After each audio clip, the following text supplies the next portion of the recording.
exclusive hybrid keynote by John Malak, advisor to UBuck Technologies, co-founder of cryptocurrencynews.com, trending up to the data points, to wallets, and stablecoins. Thank you, John. Thank you very much.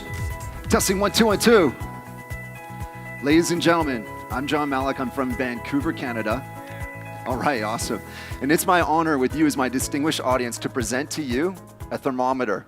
We're talking today about the perspective of the North American mainstream consumer.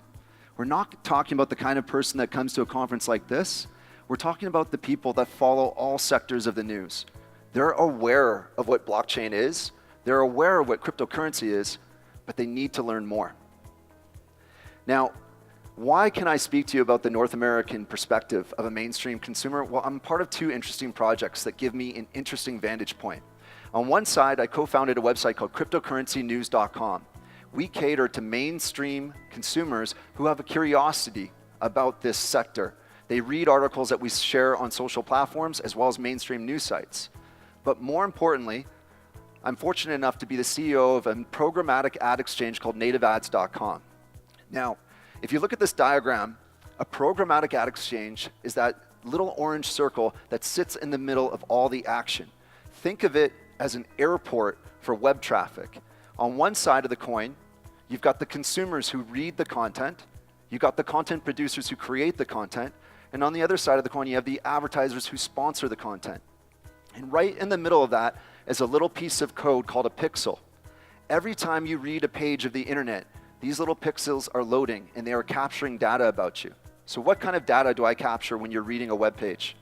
I know how long you read something for.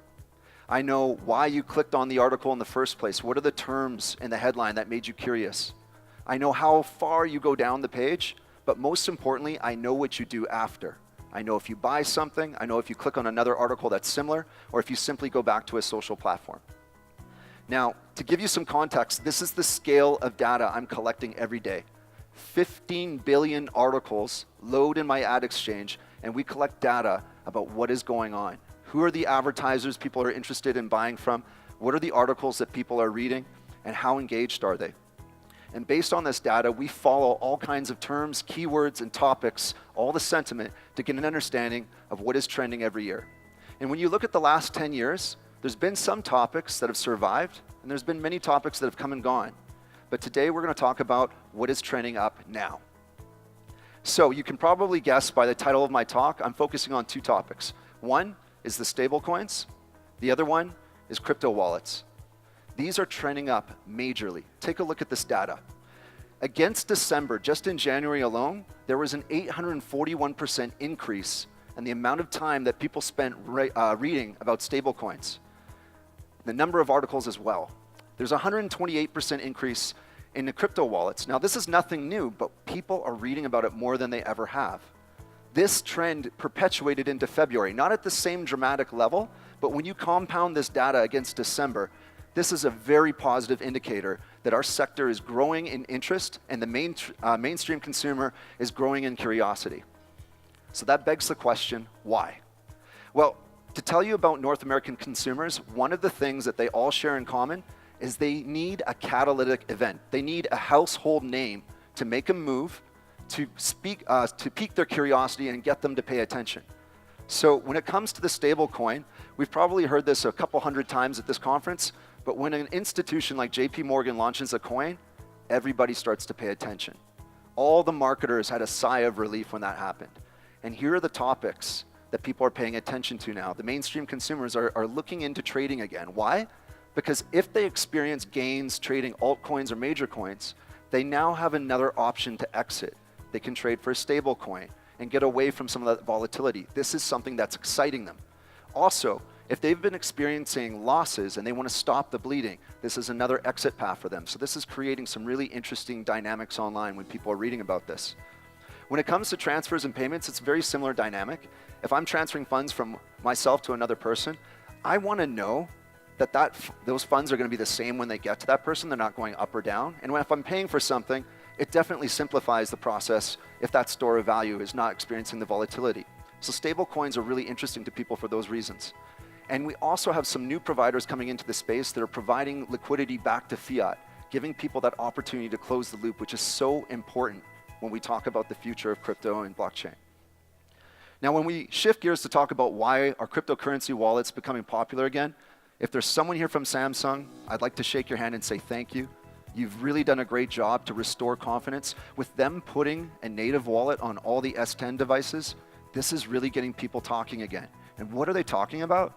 Well, they're being reminded that there's 1.7 billion people that don't have bank accounts but could be using a crypto wallet. Why? Because over 50% of those people do have mobile smart devices. Just think about that. The writing's on the wall. I don't have a bank account, but I do have a mobile phone. The crypto wallet is the solution. And this slide doesn't detail this, but in North America, in the United States specifically, a tier 1 financial country, 83 million people are heavily underserved.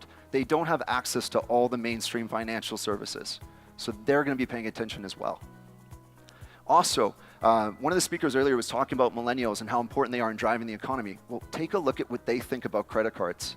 You've got a guy like Mark Cuban, who's a financial icon. He's on television, and he's saying if you want to be successful, do not get a credit card. You've got, how many? 63% of millennials that say they don't have credit cards, and the other ones are dropping off. This is a phenomenal trend that is supporting our opportunity. Now, we talked about the consumers. What about the merchants? There are several niche merchants that are limited in the type of payment solutions that they can participate with. Online gambling is nothing new, but it is growing. There are several publicly traded companies emerging that are providing this service, but they cannot receive a payment from Visa or MasterCard. That's wild.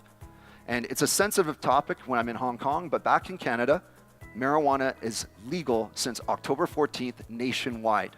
There are dispensaries opening up on every street of every metropolitan city.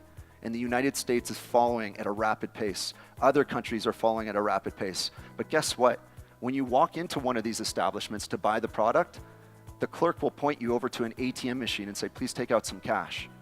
This is one of the most extensively funded sectors in the last 18 months. And in 2019, they're accepting cash. This just doesn't make sense.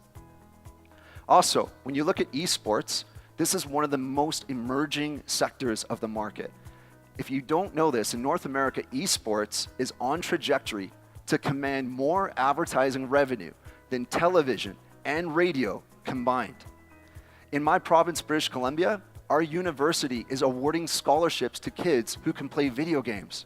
They get a free ride because they can play video games. There are people being paid hundreds of thousands of dollars a year as professional video game players. But there's a bigger population of video gamers that are still amateur. And you know what they rely on exclusively for their living? Donations. These donations are $2 to $5 on average. And how do they receive them? PayPal, Venmo. A lot of that goes towards the payment solution provider. It's not an efficient process. This is another massive opportunity. So I want to announce to you today that I've chosen to join a project called UBuck. It puts stablecoins and cryptocurrency wallets together. The story is really interesting. They built it on the Waves blockchain protocol. And if there's anybody here that believes there's a better protocol, please come talk to us. We're not married to it. We simply want to drive this product. And I want to tell you a really interesting story. There's a publicly traded company on the Canadian Securities Exchange called Lightlink Technologies.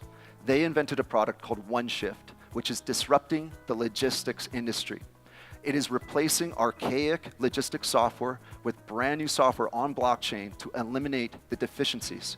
But there's one thing the OneShift team did not see coming. They didn't know that the truckers are not citizens of the countries that they work in. And Donald Trump's a really great guy, but he's not helping this situation at all. What's happening is you have people who are receiving cash and they want to send it home. If you want to send cash home from North America, the average rate is 7.5% premium. That is robbery. So what the OneShift team decided to do is start a company called UBuck. And here's how it works. The employer will buy a PIN voucher, okay? The PIN voucher then can be purchased by credit card, bank transfer, or by Bitcoin or Ethereum. It's immediately converted into American dollars, which is held in trust. Now, the employee has those tokens on their mobile device. They can send them home, or they can keep them for themselves. And what do? They liquidate them onto a credit card that's accepted in 210 countries at any point of sales terminal or any ATM machine that accepts MasterCard. This is absolutely a phenomenal opportunity to help these people. But we recognize something really interesting. Paying an employee is absolutely no different than paying a merchant. Both are providing a service and both of them require payment, which is why now we're in some great company. I want to inspire all of you that are developing projects to take a look at these interesting partnerships that you could be creating. For example, in cannabis, there's a company called Canna One. They're publicly traded as well on the Canadian Securities Exchange. What do? They provide point of sale software to all the dispensaries. And we're working with them to accept UBuck tokens so that we can eliminate that phenomenon of paying cash in 2019. It just doesn't make sense. There's also a company called Player.gg. They have 175,000 daily active e-gamers. This is going to be an opportunity to provide them with a much better donations protocol. Also, there's a company called Coin Payments out of Vancouver, Canada, that's got a partnership with Shopify. Now Shopify merchants are going to be able to accept stable coins. This is going to open up the market to allow our industry to grow even further when we attach ourselves to these name brands.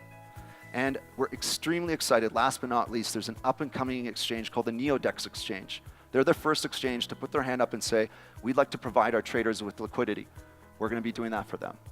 So I want to take a moment to say, please come by our booth and have a conversation with us. We're looking for partnerships. We want to close the loop. We want to provide liquidity to this sector as much as possible. We have the CEO, Mr. Ashok Karim. He worked on the NASA space station. He founded several telecoms. Very interesting gentleman to have a conversation with. I've got Mr. James Yoon.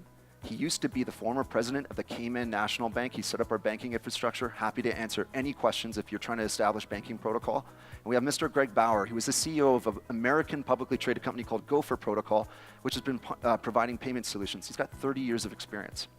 I'm John Malik. I'm really excited about what we're doing. I would love to share it with you.